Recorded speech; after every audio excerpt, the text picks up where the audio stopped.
Hi, I'm Dave Voltaggio, and I built this Mindstorms bracer that's weaponized. It has a few neat features here. When I just kind of tap the button,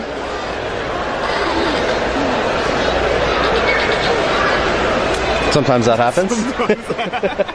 Okay, but there's still some cool moving parts. So the button you mentioned, where is that and how does that work? It's actually right here, kind of hidden. The back of my thumb hits it. So I've programmed it so in sequence, each tap deploys another weapon. And then one more tap retracts the whole thing. So it's almost like a passive, like you're not really having to actively really press a button. You can just kind of move your hand almost, right? Exactly that. So instead of having buttons to push with my hand or anything up here or anything, it just I just hold it out, give it a tap, all menacing like. Yeah. So what was the design process on this like? Well, I started with the idea of the first flip here, in that I built a frame to house, hold on to that. And then I put this motor in. It just kind of fit in really well. And with this kind of back and forth, just was really slick. I liked it a lot. So from there, I was kind of like, oh, it's well balanced. I kind of like it. I'm kind of working with this. What else can I do?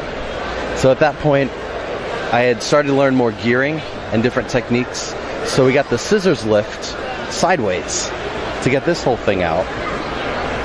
And then from there, I'm like, okay, well, that's kind of cool. I like that. And I get the LEDs here from blinkybricks.com, which is kind of nice. Of course. And I wired up a nice little housing for the battery, which is, kind of nice there. And then I was kind of freeform ideas, just asking my friends, what else can I do? What else should I do, etc. So that's when I fell off. But the armored plate with the missile rack that drops down from the side was one of the ideas. Maybe I should have gone with another one. I don't know. Revisit and revise, all that kind of stuff, right? Exactly, of course. So this is just, kind of threw this together in a few weeks, right before BrickFair. Yeah, it's a great little build with some cool moving parts. And so you've built other kind of mechanical builds like this before, right? Yes, definitely. Well, last year I had done a few versions of a mechanical arm, which is pretty awesome.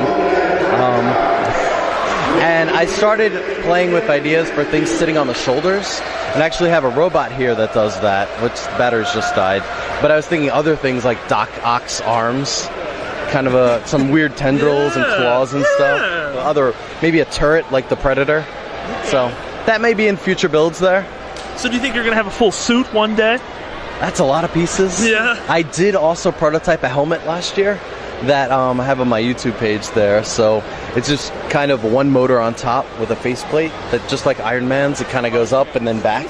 So it was a neat prototype, but I don't really have a lot of pieces to complete it and actually make it look good. Awesome. So, yeah. So in our day of wearable tech, this is maybe wearable Lego tech. Definitely, absolutely. Got to keep pioneering the wearables for Lego. Because, not enough people are doing that, so keep doing it. Awesome stuff, awesome. Yeah, that's really neat. Thanks for showing it to us. Appreciate it. You're very welcome.